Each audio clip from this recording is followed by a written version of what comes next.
Hello friends, welcome. So today we are going to learn the machine learning in the artificial neural networks. तो आज हम पढ़ने वाले हैं मशीन लर्निंग क्या होती है आर्टिफिशियल न्यूरल नेटवर्क्स के अंदर और आर्टिफिशियल इंटेलिजेंस जो होती है उसके अंदर मशीन लर्निंग क्या है. सो हमें पता होना चाहिए कि जो आर्टिफिशियल इंटेलिजेंस है उसी की एक ब्रांच जो है मशीन लर्निंग है. तो आज हमारे मेन टॉपिक्स हम कवर करने वाले हैं वो है सुपरवाइज लर्निंग, अनसुपरवाइज लर्निंग और इन्फोर्स लर्निंग. ये तीनों लर्निंग्स हम पढ़ेंगे.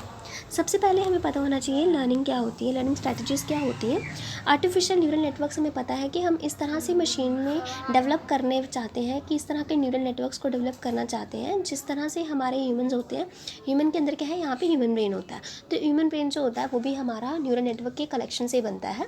तो इस तरह से वो कनेक्टेड रहते हैं. जो भी हम इनपुट देते हैं उनको वो प्रोसेस करता है और कुछ जो भी एक्शन लेना है वो लेता है. तो इस तरह से हम चाहते हैं कि आर्टिफिशियल जो जितने भी न्यूरल नेटवर्क्स होते हैं ताकि वो सीख सकें और उन्हें हम ट्रेन कर सकें ताकि वो जब इनपुट आती है तो उसके अकॉर्डिंग वो कुछ एक्शन परफॉर्म कर सकें, आउटपुट दे सकें और बहुत ज़्यादा एफिशिएंट वे में आउटपुट में मिले. इसी के लिए हम यहाँ पे सुपरवाइज्ड, अनसुपरवाइज्ड और रीइंफोर्स्ड लर्निंग पढ़ने वाले हैं. सबसे पहले हमें पता होना चाहिए कि इन लर्निंग्स का क्या यूज़ होता है. जो मशीन लर्निंग है वो आज बहुत सारी जगह पे यूज़ हो रहा है. मैं आपके बेसिक एग्जांपल लेके बताती हूँ. जैसे आपके शॉपिंग साइट्स रहती हैं तो शॉपिंग साइट्स पे क्या होता है, जैसे आपके पास है अमेज़ोन है, फ्लिपकार्ट है, तो वहाँ पे क्या होता है कि आपकी मशीन लर्निंग यूज़ होती है. जब आप किसी भी प्रोडक्ट को सर्च करते हैं तो लेटर ऑन वो आपको उसी प्रोडक्ट की ही एडवर्टीज़मेंट शो करता है. वो क्यों करता है, ताकि उसने क्या करना होता है, वो क्या करता है कि आपके जो पैटर्न्स भी आपको उस पैटर्न्स को क्या करता है, रिकॉग्नाइज कर लेता है और उन्हीं पैटर्न्स की चीज़ें ही आपको बार बार वो क्या करता है, शो करता है. तो वो क्या करता है, आपके जो भी आप डेटा आप इनपुट करवा रहे होते हैं, जो भी आप उसमें देख रहे होते हैं, तो उस चीज़ को वो क्या करता है, उसके पैटर्न्स बना लेता है और उन पैटर्न्स को वो बार बार आपको अलग अलग डेटा लेके उसके रिलेटेड पैटर्न्स जो हैं वो शो करता है. तो उसके अलावा अगर मैं ईमेल डिटेक्शन की बात करूं तो वहाँ पे आपने स्पैम देखा होगा. तो क्या होता है, हमारी मोस्टली जो मेल्स होती हैं वो हमारी इनबॉक्स में आती हैं, बट कुछ ऐसी मेल्स होती हैं जो हमारी स्पैम में जाती हैं, स्पैम फोल्डर के अंदर जाती हैं. तो वो भी आपका इसी मशीन लर्निंग के थ्रू ही होता है. तो क्योंकि ये मशीन लर्निंग क्या करती है, इसके थ्रू वो क्या करता है कि उसके कंटेंट को, उसके सोर्स को डिटेक्ट कर लेता है और अगर उसको पता लग जाता है कि ये जो हमारा फेक कंटेंट जो स्पैम में है तो वो स्पैम में इसको डाल देता है. तो ये भी यूज़र को खुद से करने की ज़रूरत नहीं पड़ती है. तो इतना सारा एडवांटेज होने के कारण ही हम मशीन लर्निंग जो है उसको यूज़ कर रहे हैं. सो सबसे पहले बात आती है कि भाई सुपरवाइज लर्निंग क्या होती है.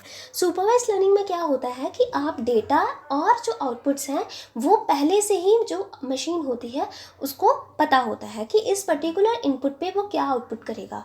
तो जो भी हम इनपुट उसको देते हैं उसे हम लेबल डेटा भी कहते हैं क्योंकि वो इनपुट हम उसे पहले से दे देते हैं कि अगर ये इनपुट होगी, उसको इस तरह से ट्रेन किया जाता है ताकि अगर हम उसको वो इनपुट अगेन देते हैं तो वो उसको रिकॉग्नाइज कर सके और वो क्या करता है, उसके रिकॉर्डिंग पैटर्न्स बना लेगा. पैटर्न्स बनाने के बाद और अगर हम उसे फिर से वो चीज़ अगर उसको पूछते हैं तो वो हमें उन पैटर्न्स के अकॉर्डिंग हमें क्या देता है, आउटपुट देता है. तो जैसे कि आप यहाँ पे पैटर्न रिकॉग्नाइजिंग यहाँ पे आप ले रहे हैं एग्जांपल, इसमें क्या हो रहा है कि वो आर्टिफिशियल न्यूरल नेटवर्क जो होता है वो क्या करता है कि इनपुट ले लेता है, उसको वो इस तरह से पैटर्न्स उसके पीछे डिज़ाइन करता रहता है और जब आप उसके रिलेटेड ही पैटर्न आप अगेन देते हैं तो वो उसको ईजिली रिकॉग्नाइज करता है और आपको आउटपुट दे देता है. तो ये बेसिक वर्किंग रहती है. तो सुपरवाइज लर्निंग में उसकी इनपुट और आउटपुट उसको पहले से ही पता होती है. तो यहाँ पे देखिए, आप यहाँ पे एग्जाम्पल भी दी है कि जिस तरह से सपोज टीचर जो है कुछ एग्जाम्पल डेटा को फीड कर रहा है और उसके बाद टीचर उसके साथ उसके आंसर्स भी फीड कर रहा है. तो उसमें क्या होगा कि सपोज पैटर्न रिकॉग्नाइज करना है तो जो आर्टिफिशियल न्यूरल नेटवर्क्स है वो गैसेस लगाएगा और रिकॉग्नाइज करता जाएगा. वो क्या करेगा, नेटवर्क जो होता है एक नेटवर्क सा तैयार हो जाता है जिसमें वो क्या करता है, उसकी गेसिंग करना स्टार्ट कर देता है जो उसको पता है उसके बारे में, डेटा पे बारे में, और जो उसके अकॉर्डिंग गेस लगाएगा और वो आउटपुट दे देता है जो चाहे हम जो भी उसे इनपुट देते हैं. Next is unsupervised learning. देखिए अनसुपरवाइज लर्निंग में क्या होता है कि यहाँ पे आपको इनपुट जो है वो पहले से ही उसको ट्रेन नहीं किया जाता है. तो वो उसे हम जब भी एट टाइम जो भी इनपुट देते हैं उसके बेसिस पे वो हमें आउटपुट दे देता है कि मतलब जो भी उसके पास उसके रिलेटेड जो भी इंफॉर्मेशन होती है उसके अकॉर्डिंग वो पैटर्न्स बनाएगा और हमें आउटपुट दे देगा।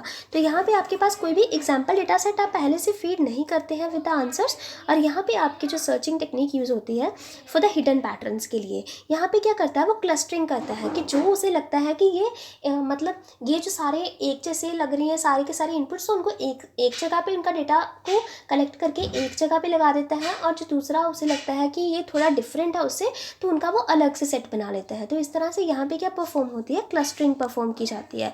तो क्लस्टरिंग में क्या होता है कि जो भी उसको सिमिलर पैटर्न्स लगते हैं वो क्या करता है, सबसे पहले जितना भी उसके पास टोटल डेटा होता है उसको डिवाइड कर लेता है कि इनमें क्या सिमिलरिटीज़ है उनको अलग कर लेगा, इनमें क्या सिमिलरिटी है उनको अलग कर लेगा।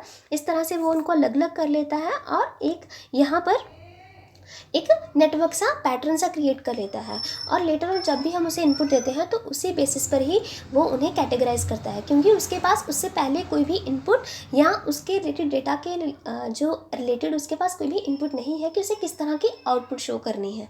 तो ये खुद से वो इतना परफॉर्म करेगा अनसुपरवाइज्ड लर्निंग के अंदर। नेक्स्ट होता है रीइंफोर्समेंट लर्निंग। रीइंफोर्समेंट लर्निंग के अंदर क्या होता है कि ना तो उसके पास इनपुट होती है ना ही उसके पास आउटपुट होती है, तो वो क्या करता है, यहाँ पर एक रीइंफोर्समेंट एजेंट होता है।